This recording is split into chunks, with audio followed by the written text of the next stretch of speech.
Mas, Paulo, eu queria que tu detalhasse um pouco mais essa articulação que tu conseguiu com esses vários segmentos, muitas vezes com interesses conflitantes dentro do Parque da Cidade. Como é que tu conseguiu fazer essa compatibilização e essas decisões serem tomadas de forma colegiada e que houve harmonia no Parque da Cidade? Olha, foi um desafio interessante.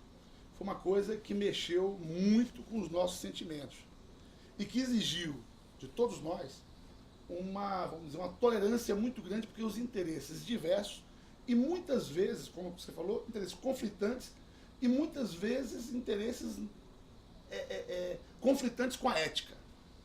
Então, para você manter o princípio da legalidade, manter o diálogo, nós tivemos que praticar a tolerância, a calma, manter um diálogo constante, aberto e franco, mostrando de maneira clara os desafios, as dificuldades e mostrando as soluções.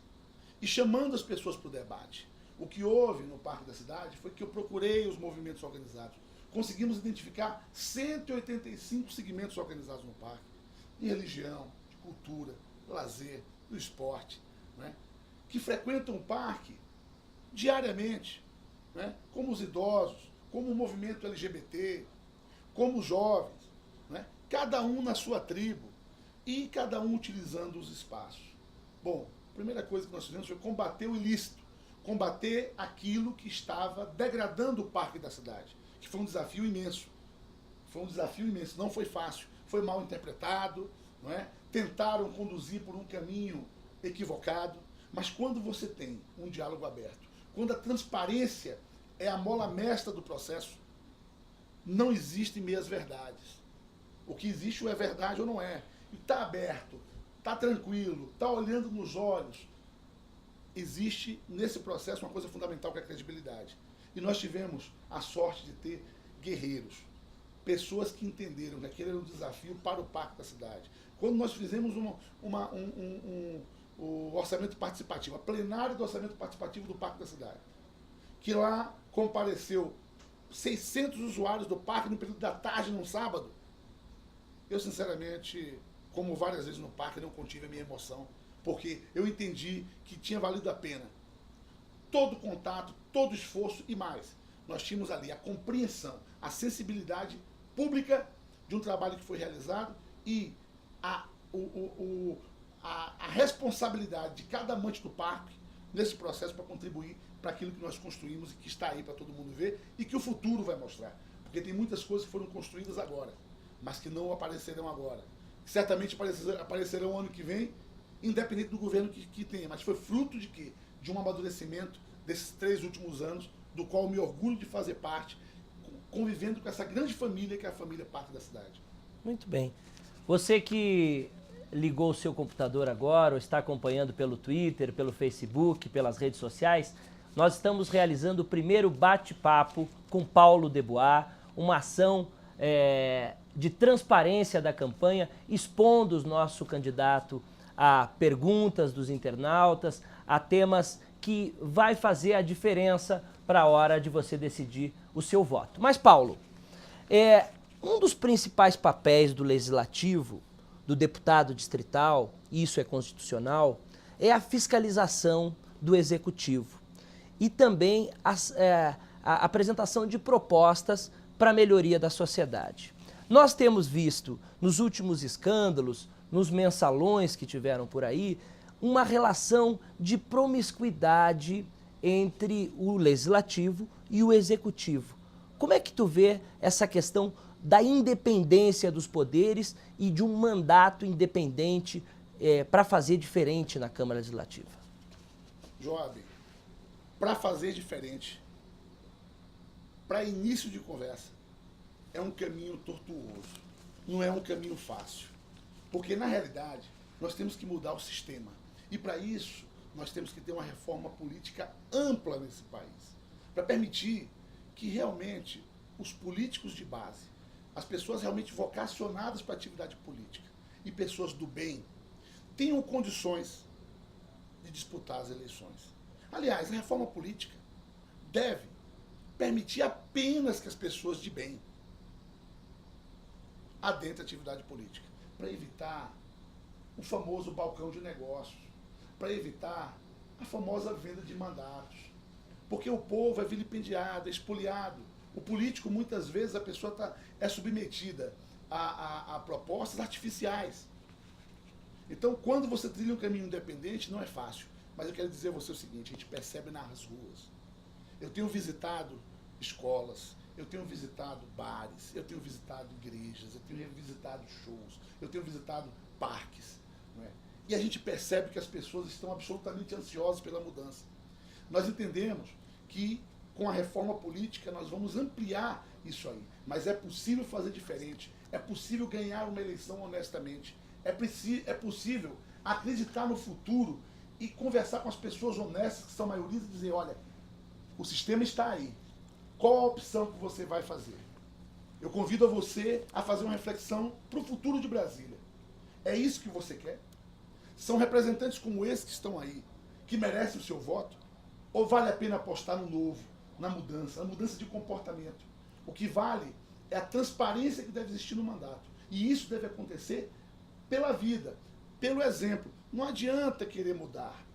Não adianta um candidato se apresentar querendo ser aquilo que ele não é. Ele tem que ser aquilo que ele viveu a vida inteira e que ele praticou em tudo que ele exerceu.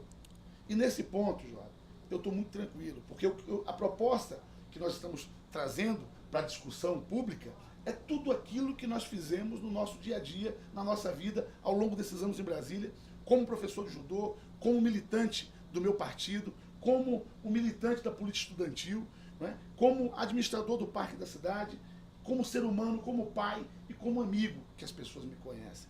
Então, é muito fácil hoje chegar nas ruas e dialogar com as pessoas, porque toda resistência se quebra diante da realidade. Eu estou trazendo uma proposta baseada na minha experiência do parque. E eu acho que, em relação à Câmara Legislativa, está faltando interlocução, está faltando transparência nas ações, está faltando o deputado se mostrar e dizer para que veio e a que veio. E o mandato requer, sobretudo, independência. Quando você falou do convívio do Legislativo com o Executivo, eu entendo que nós temos que mudar essa lógica que existe hoje em dia. Apoiou o governador na eleição, chegou, é um deputado do governador, ou foi para a oposição porque foi deputado da oposição. Nós temos que acabar com isso. Se existir um projeto que é bom para a população, e essa população que te elegeu confiou em você, é inadmissível que você tenha uma postura pessoal e política para um projeto que o povo está querendo. Então nós temos que ter clareza em relação a isso aí. Claro que você tem seu posicionamento político pessoal e sua ideologia. Isso aí você não pode abrir mão. Mas uma relação do legislativo, de um deputado estadual, tem que ser de fiscalização do governo. Seja oposição ou seja situação. Sabe? E o mais importante é a clareza no seu posicionamento. Não pode restar dúvida.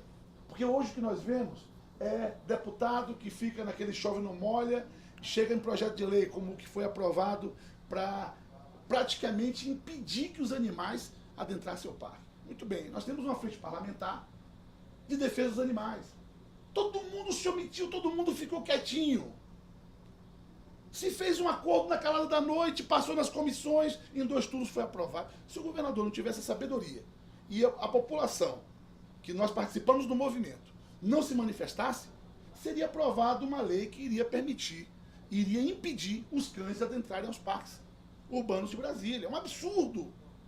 Eu não entro no mérito da questão, inclusive acho que teve até boa intenção, mas estão tão afastados da população, sabe? É tudo feito na calada da noite, é tudo feito muito quietinho. É assessor dando opinião a deputado que deve fazer porque fica bem na parada e vai para a Câmara e os defensores dos animais que lá estão, que se dizem defensores, aprovam em 2 turnos um projeto de lei que prejudica os animais domésticos. É essa a realidade da Câmara Legislativa. É isso que tem que mudar. O povo precisa participar dessas decisões. Então nós estamos no mandato independente, não temos atrelamento com ninguém, não temos atrelamento político com nenhum candidato a governador. Nós apoiamos um candidato a governador, apoiamos um candidato a senador, apoiamos um presidente da República, porque o nosso partido é um partido que tem posicionamento político. Mas uma coisa fundamental que o meu partido defende é a liberdade, não é? É a questão da autonomia do parlamentar, com as suas convicções e com as convicções que nós defendemos partidariamente, e para isso tem que ter personalidade, para dizer não, muitas vezes, em favor do povo. E eu estou disposto a fazer esse papel. Estou disposto a levar para a Câmara Legislativa a minha autenticidade, o meu passado e o meu presente, no sentido de quê? De pensar no futuro de Brasília, uma Brasília independente, uma Brasília onde possa se orgulhar em pouco tempo da Casa Legislativa, e eu quero dar essa contribuição para a democracia.